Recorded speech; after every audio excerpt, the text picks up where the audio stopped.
Coming in with an extremely impressive Kickstarter of over $2 million, DC20 has gone from obscurity to being hailed across the community as the successor to Dungeons & Dragons 5th edition. Combining tactical combat, versatile options, and engaging narrative experiences, DC20 has all the makings of the next big thing in TTRPGs. It describes itself as an intuitive, dynamic tabletop role-playing game that reawakens creativity, teamwork, and epic storytelling with rules designed to optimize choice, engagement, and excitement. Is this the newest, overhyped trend that inevitably falls short, or can it rise to its massive expectations? Hello and welcome to Tabletop Trends, where we take a look at the most fun and creative TTRPGs out there, ranging from the big names to some of the more obscure ones. We'll sit down with the designers, we'll ask some questions, and we'll crack some jokes, and play their games together. We're going to let you know how the game works, what makes it special, the things you might love, and maybe some of the things that you might not love so much. By the end of it, you should have a general idea for how the game feels to play, and if it might be a good fit for your table. Today, we were lucky enough to be able to sit down for a session with the dungeon coach himself and try out DC20. It's a fantasy system branching off of 5e that embraces many of the familiar concepts, such as the advantage-disadvantage system, archetypical classes like barbarians and wizards, and even tiers of spells. It feels familiar to 5e, but deeper. It streamlines attacks, damage, ability scores, and saves, while also opening up a plethora of options all across the board, from grappling maneuvers all the way to ancestry customization. I really understand why people call it the 6th edition of D&D, because it builds off of the great stuff and takes away a lot of the clunky stuff. Let's first talk about one of the biggest changes, which is attack and damage rolls. In DC20, you don't roll for damage. Instead, if you hit, you just deal the amount of damage that it says. For example, a longsword deals 1 damage. Now that might sound boring, doing the same damage every turn, and it would be if it were true. What prevents this is the degrees of success system, meaning that if your attack beats their defense, you will deal an extra damage for every 5 you beat it by. So if you have an enemy with a defense of 15, if you roll a 15 to 19, you hit and you deal that much damage. If you roll a 20 to 24, that is called a heavy hit, and you deal an extra damage on top of that. So I rolled a 16 plus 4, so 20. 20 is a heavy hit. So you get the impact property for +1 on a heavy hit, and heavy hits in general always deal +1 damage. 4, so right? 4 points of damage. In this example, Jeremy had a weapon with the impact property. That means it deals an extra damage whenever you deal a heavy hit. So longbow is normally 2 damage. With a heavy hit, that becomes 3 damage. With the impact property and the heavy hit, that's 4. You can also get additional properties and features and actions that will boost your damage as well.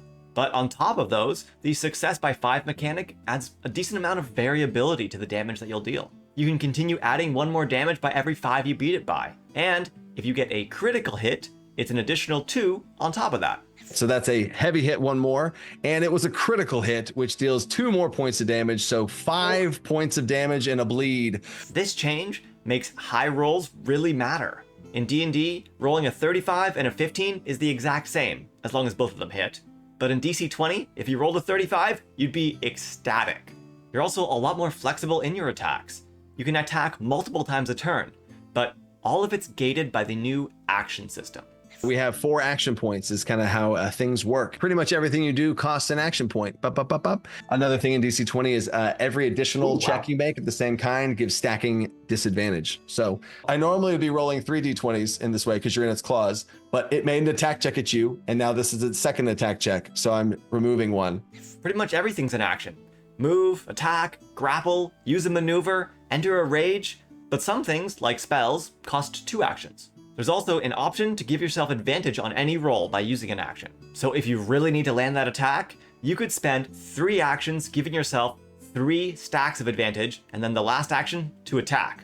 That would be 4 D20s on that attack. But probably the best way to use actions is maneuvers. All marshals get access to maneuvers, but they have to pick and choose which ones they know. There are 4 families of maneuvers: attack, save, grapple, and defense. Some of the attack maneuvers are power attack, where you can deal an extra damage, or sweeping attack, where you can deal 1 more damage to a different target. Save maneuvers can add effects to your attacks if they fail a save. You can make them bleed, or dazed, or hindered, or knock them prone. Grapple maneuvers are things you can do when you're trying to grapple someone, or when you already have them grappled. You can trip them, restrain them, or even put them in front of an attack to use them as a shield. Oh boy, does grappling sound so much fun. Defense maneuvers are used to protect yourself or an ally when you're being attacked. You can block some damage, bolster their defenses, or even taunt an enemy. Now, a lot of these things are available in 5e, but they're feats, or they're features, or specific to one certain subclass. I'm looking at you, Battlemaster. But in DC20, they're open for any martial to take, starting from level 1. Y'all aren't powerful. You know what I mean? Like, y'all are level 1. You just have a lot of choice. Like, you can do a lot of stuff, and you have a class fantasy identified and felt at level 1. I love these maneuvers, and they make things feel awesome, even at low level. You also have an option to spend stamina points on maneuvers too, not just action points. Stamina points are a resource given to marshals that they can consume to fuel class abilities, and every class regains stamina and uses them in different ways. For example, the commander class can consume stamina to make someone else move or attack, and they regain stamina when they use the help action. This promotes the playstyle of a commander and helps solidify their identity, making them different from other classes. When I use the help die, I get the stamina back, then I use the stamina point again, use the move, so you can... Marshals also get something called techniques, which are big moves that consume stamina. For example, you can leap through battle, landing in front of an ally, blocking them from an attack. Or you can do an attack and send someone flying into the sky. Or you can do a whirlwind attack on everybody in your reach. And these techniques will help marshals stay interesting and competitive at high levels when spellcasters have crazy spells. And casters are getting features that map up with what marshals are getting. They get cantrips, which match up to marshals' maneuvers. They get spells when marshals get techniques. They get mana points when marshals get stamina points. So marshals aren't just overwhelming casters. Instead, now they're given opportunities and features that can match casters in their versatility and creativity. Cantrips can be used at will without consuming any mana. Spells will always consume some amount of mana, but both can be boosted by adding more mana when you cast the spell. And each cantrip and spell can be boosted in certain ways, depending on what the spell is. This makes there be less spells in the game to keep track of, because some spells are just boosted versions of other spells. But it also gives a lot of versatility to the way spells are cast as well. But I have mana point. Would I be able to cast that and increase the range? You can increase the range to 20 spaces with the mage hand. That's super interesting. Some spells can be boosted by mana, and other ones can be boosted by spending more action points on them too. Right now, it seems like that's just limited to cantrips, but it's a great way to conserve mana or to do things that are meaningful even when you have no mana left. Let's take a look at 2 examples. Frostbolt is a cantrip that costs 1 action and deals 2 damage. It also deals an extra damage if that target is slowed. You can increase the power of this cantrip by spending additional action points to boost its range, the damage it deals, and add an effect that slows people. I see what you did there. Crackling Lightning is a spell that costs 2 actions, 1 mana, and creates an area of lightning effect, either in a cone, a line, or a sphere. You can spend an additional mana to add a daze effect to the area, or you can spend a mana to change where the point of origin of the spell is. Or you can do both. And all casters have an ability to cancel out other spells in what's called a spell duel. I really want to try the spell duel. Okay. I would like to do it with command. This is a contested spell check. It's spell check versus your spell check. 19 plus 4. No. Very nice. So it's kind of like a counter spell where you have a chance to block their spell. Marshals, on the other hand, can use their reactions to do opportunity attacks. Now, the cool thing about DC20 is action points are regained at the end of your turn. That means you have all of your actions left when your turn ends, and you can spend them doing reactions. Whatever you have left when your turn starts, that's how many actions you can spend. By this point, I hope you're understanding what I mean when I say there is choice in this game. Everything opens up options for you to make meaningful choices, from the action economy to maneuvers to spells, but also to your ancestry and character attributes. And in DC20, characters have 4 attributes instead of D&D's 6. Might, agility, charisma, and intelligence. And the amazing thing is that classes don't have their attacks or spells tied to a specific attribute. Instead, it gives you the option to choose whichever attribute you want to be your prime modifier. And whichever one you choose is going to be the one you use to make attacks and cast your spells. That means you can make an intelligence-based barbarian, or a might-based wizard. Now this can sound really weird, but let's hear Coach out on this. What Prime does is it assumes that you're all adventurers. Like, you are adventurers, you're capable, you can fight, you know how to shoot bows or swords or spells or whatever it is you do. If you pick up a big heavy sword, you're not picking the sword up with your intelligence or your charisma, right? The Prime stat, where it comes from, it just flavors who your character is. But you can pick up the big sword because that's what you've trained to use in battle. That's why you're a barbarian that's picking up a big sword. So it's not like I can't swing it as good, you know? It takes that out of it in character building. Now, Prime can be great to open up options for your build. But if everything uses the Prime modifier, then it all feels samey. And all barbarians will feel and play the same regardless of which attribute they choose. Thankfully though, every attribute has things that are innately tied to it. And your choice of Prime is quite impactful. Your jump distance is usually agility, but barbarians could also choose might instead. So it just gives you an extra out, I guess. It doesn't force you to play might, but it also doesn't just wipe it away to be, oh, it's Prime. Because that's one thing I think that the people that don't like Prime think is it, if as a game designer, I overly used it, it could turn into this stupid thing like, oh, Prime, nothing matters. Prime, everything's, you get Prime. Yeah. Like, no. Might affects your HP, grapple, and throw checks. Agility affects physical defense and jump distance. Charisma affects your mystical defense and your grit points. Intelligence affects your mystical defense and your skills. So depending on which subsystems you want to interact with, you can allocate your resources there. And your attributes are not tied to your ancestries in any way, so there's a lot of freedom there. And oh boy, do you have a lot of freedom with your ancestries. You can tailor-make a race, combining the attributes of whichever ancestry fits you best. You want to grab some features from the dwarf and some from the half-orc to create a very durable build? Go ahead. You want to mix Angelborn with some elf features to create a very potent caster? Go ahead. It's really flexible and powerful, but it also has default options so that you don't have to spend hours min-maxing it like I did. I built a Might Barbarian that specialized in grappling and throwing, and oh boy was that fun. In fact, the entire combat felt enthralling. Teamwork was so satisfying, and we had some epic moments where everybody banded together to do something awesome.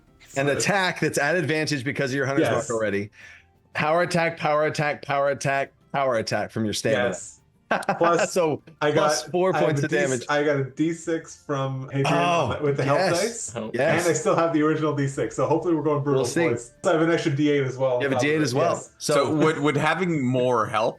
I mean, you could. You know what? I'm going to do it whole thing. just because I want to. So the higher die is 11. Is 11 plus 4, not 2. So it's 15. Plus 4. So now I'm going to add my D8 that I had from my own die. Okay, If I have my inspiration, my original inspiration is, so I'm going to go ahead and So hope for a 2 gets you a double brutal.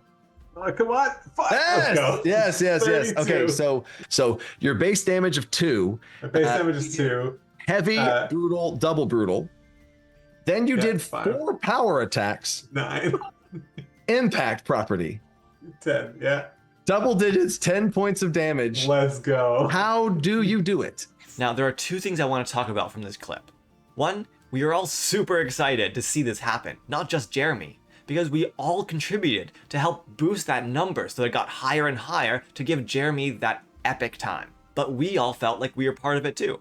The second thing is you can tell there's a lot going on here. Jeremy is using 4 power attacks, 3 from his actions and 1 from his stamina point. He's also getting the help action from another player, an extra dice from the commander, using an inspiration, and gaining advantage from his Hunter's Mark. And this is all at level 1. It can be really exciting for those who enjoy crunch, but it can also be a lot for newcomers and those who don't want to dive in so deep. And with 4 actions and a ton of options to use each and every one of them, it's inevitable that combat is gonna be a little slower. Personally, that's a sacrifice I'm willing to make, but I know there's some people out there who won't be so excited about that. It's also something to watch out for and encourage your players to be ready for their turn. And speaking of slow, because there are so many rules and options, character creation can take a long time. Often, in systems you don't have a lot of options, so you pick a race and you pick a class, and then you move on. You don't need to understand everything, because you aren't making choices that need you to understand them all. In DC20, you select your attributes, choose your class, pick out the maneuvers and spells you want, and you can even build your own race. But if you want to select your prime modifier, you probably want to know what they all affect and how those work. Is grappling and throwing worth it? What does grit do? Then you pick your maneuvers. Should I get the one that makes you prone? What does that do in this system? Then you look at ancestries. You can do this as a minor action. What's a minor action? It can be really easy to end up in a rapid back and forth, flipping between the rules and character creation, trying to understand what your choices mean. It kind of feels like you need to understand the entire system before you can build a character and understand what you're picking. Of course you can just close your eyes and pick whatever vibes best with you. But I don't think DC20 attracts that kind of player. I think this game is meant for those who like crunch, options, and a tactical combat. Everything feels well balanced with a solid mathematical backing at its core. I think Coach really knows what he's doing here and excels at it. And speaking of balance, one of the biggest balance problems in 5e is the martial and caster divide, meaning that casters become much more powerful than martials later on. I asked Coach about this, on if martial techniques would keep up with spells at higher levels, and about the martial caster divide in general. And he had several things in mind on why that won't be a problem in DC20. The barbarians techniques at high level, oh, you're gonna freaking throw someone into the ground and create a crater, Dragon Ball Z style. You're gonna jump, leap into the air, and then smash, and then they will not match up to spells. I will say that they're not going to be like, oh, it's like the earthquake spell. Whoa. Martials are still martial, they're still mundane, they're going to be able to do feats of strength. But then also on the spellcasting side of things, I think a lot of times something like a lot of spells that are just broken in D&D give spellcasters a bad rep too, because they're just broken. Polymorph, for example, the polymorph spell in DC20 is a might or charisma save, whichever is higher. So you're able to protect certain things with even the types of saves you choose for them as well. The stun condition in DC20 is if you fail, you lose an action point. If you fail by 5, fail by 10, fail by 15, So you're not just going to lose your entire turn. That spell can exist in DC20 and not ruin people's times, because even if you beef it and fail it miserably, you still have at least 2 action points or maybe 1, something. Those are just like cool versions of spells where this fluid action point economy can move around a bit more amorphously. And anyone at any time can give themselves advantage on a save. So if you're getting a spell cast on you, you can spend an action point to give yourself advantage on it. I think that addresses a lot of the big picture things. Now, we have yet to see beyond level 2, so that's far in the future, but we have the infrastructure in place to make sure martials and casters can both feel powerful and have lots of options all throughout play. Now, because DC20 is so focused on the combat, I wasn't expecting to see anything besides that, but Coach actually had some really interesting things to show us. Skill and trap challenges that add a lot of fun and interesting mechanics. So everyone gets a check, and you can use class abilities or spells to help you, but the succeed by 5 mechanic is here too, meaning it becomes actually helpful to have really high skill checks. There are also much more interesting and creative rewards for doing these too. If Burley had succeeded in his check against the Blight Mites, you would have gained a buff of +1 damage to all Blight Mites. So you can collect cool little buffs and bonuses, whether it be dice or abilities or little features, in an adventure arc of like, oh, we're fighting Blight Mites. Let me introduce Blight Mites in other different places. If you succeed in those places, you learn how to fight them better. And as far as game prep goes for game masters, it's so easy to prep a skill challenge. And like, it's also so easy to pull one out of your butt. And Coach believes that DM prep and workload will be significantly easier in DC22. I was concerned that with 4 actions per enemy, plus reactions, keeping track of all of those would be very overwhelming. But he makes some pretty convincing arguments on why it won't be a problem. If you wanted to create multiple creatures that each had intricate reactions, why are you doing that, Sears? That's crazy, first of all. That's why, right? I had one creature that had a reaction, and it's no harder to track that than you track a reaction whenever a thing uses a reaction in D&D, right? It's so easy to make monsters. I just add a rider onto each of their attacks of they had a rider of grapple and it had a rider of bleed. I've made a dynamic monster that I can choose how to play. And if you want to as a game master, you can give enemies power attack. You can always give themselves advantage, In general, to answer the question, monsters are easy to run because if the monster doesn't have reactions on their turn, they have their action points and I just use them. And it's actually much easier to use and much easier to even make and homebrew your own. Now, I could talk all day about the cool and interesting changes that DC20 is bringing to the table, but I hope this gives you an idea of what DC20 is like, the rules, and how it feels to play. If you want to give it a shot, there's a free preview of the rules that you can take a look at, or you can purchase the current beta. He also has a very active Discord and YouTube channel to see the updates and even live plays. Alright, now that we've looked at the rules overview and how to play, let's talk about what our feelings were about it. So Jeremy, what did you like about the game? By far, the biggest thing that stands out has to be combat. It is so much fun. It feels so fluid and engaging, and you have so many choices of things to do. Even at first level, like what we were playing at, and in a really good way. It doesn't feel overwhelming. It doesn't feel like it's too much. It just feels like there's so much choice. You feel spoiled for options. And 4 actions, to me, felt really great. It felt just the right amount. Not too few that you felt like I didn't get anything done, and not too many where you're like, I don't know what to do with all these. Honestly, yeah, I cannot stress enough how much I did not miss damage rolls. I truly did expect that I would. The variance in the amount of damage you can deal per attack is high enough that you don't feel bored. Like, I originally thought it was going to be like attack 2 damage, attack 2 damage. Everything you're doing feels like it's having a meaningful impact on the outcome, which is really, really cool. And the teamwork elements in it were really surprising to me. Like the amount of help that people gave back and forth, which you saw to like great effect. So I think that's fantastic. One thing I'm not completely sure about is the prime modifier. What did you think about it? I think that the prime modifier enables a lot of very creative options.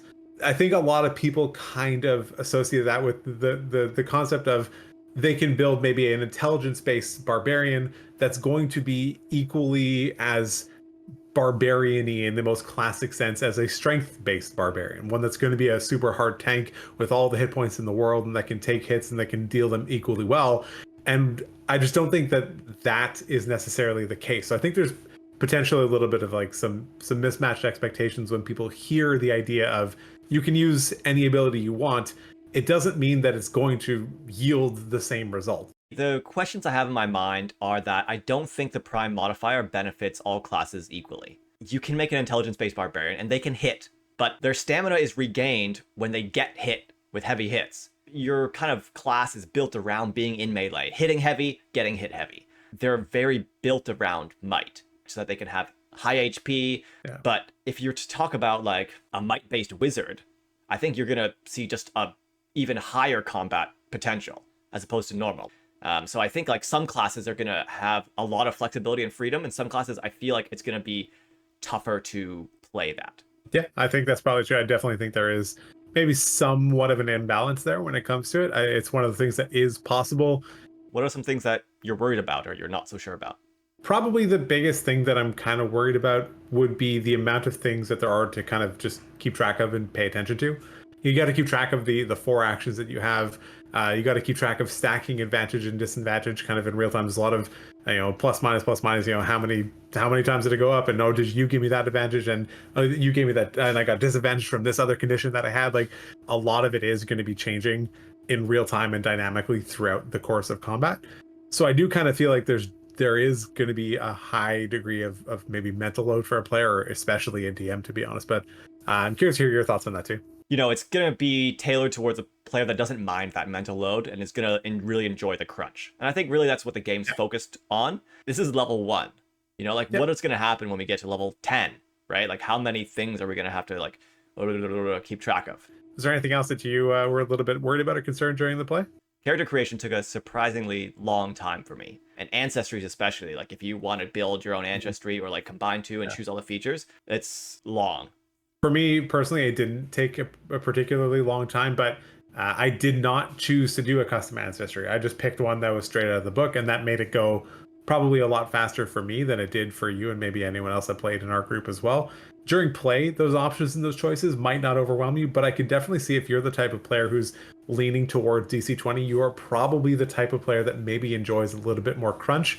There's a lot, and I can absolutely see a world where you could spend hours creating a character just fine tuning all the specific details that you want to get exactly the type of character going that you're trying to make. It's not that I didn't like it. I enjoyed every minute of it. I love that kind of stuff. I love choosing those choices. I love trying to build. Yeah. And I was amazed at how many options I could, that I could fully conceptualize a build at level 1. Just be aware it's going to probably take a good chunk of time, longer than you probably would do building other characters. And I didn't even get into like creating my own weapon. There's subsystems for creating the kind of weapon you want for that kind of build. Yeah, there's a lot. Definitely. So with the good and the bad out of the way, who do you think this game is built for? If you like 5e, but you're just craving a little bit more crunch out of that game, you want to get a little bit more depth out of it, honestly, like DC20 is going to be the perfect game for you. Everything feels very familiar and at home as a D&D player, but it just feels a little bit amped up in pretty much every way.